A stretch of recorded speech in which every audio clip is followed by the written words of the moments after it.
Hey everybody, welcome into a very special video episode of Photo Taco. This one's actually going to be a little bit quicker than the audio podcast, and I wanted to just hurry and share a quick, simple tip that I think a lot of you are doing, and it's costing you $40 when you buy SD cards. So I'm going to explain about that.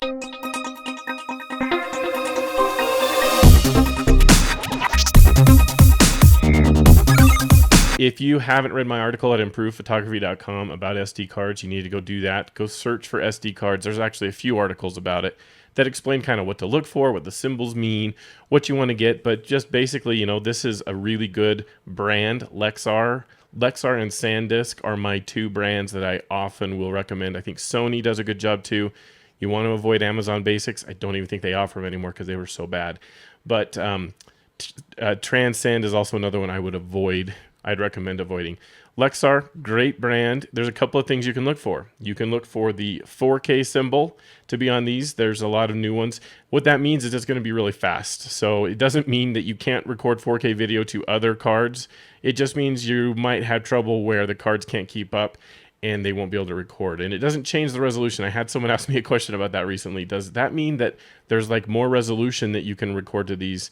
No, it just has to do with the speed. That's what the 4K means. It's fast enough to keep up with the demands of recording at 4K. Now, the other thing, I like the 32 gig size. If you're going to record video, that's small. But for photos, if that's primarily what you're doing, then 32 gig, I make a good argument about that in my article at improvedphotography.com. Go read it about why it is. I think 32 gig is the right size for photographers to use in their cameras. The other thing to look for, there's a funny symbol, and it's going to be really hard to tell in the video, but it looks like a 1 inside of a U. You want that. You want class 10 on the card. And more important, you can see kind of right here, Lexar has 633X. The X things mean nothing. I wouldn't worry about that much. But underneath it, it has 95 megabytes a second. And on the back, it says 20 megabytes a second write speed. That's one that we really care about. That read speed, the 95 megasecond read speed, that's going to be awesome when you put the card into your computer and pull the photos off, but it doesn't really help you as you're taking photos. It's that write speed. But if you can get one that says 95 megasecond or better, that's a good indication that the card is fast and you're going to get everything you can out of your camera. In fact, this card is so fast, my Canon 7D Mark II can't fully use it because it doesn't have enough technology in the card reader inside the camera or the card slot inside the camera to leverage the full speed performance. So I'm kind of future-proofing a little bit. If I ever replace my Canon 7D Mark II, I will have a card that can go faster, and hopefully the next body I get will fully support it. You'll have to check your manufacturer's details to see kind of what is the maximum write speeds that it supports. What's the maximum SD card technology it supports? But the thing I wanted to show you was that most of you are probably throwing away $40 when you get these cards. This is a professional card. What that means is, and you can see a little note up here in the corner, if you could read it, but it says free image rescue.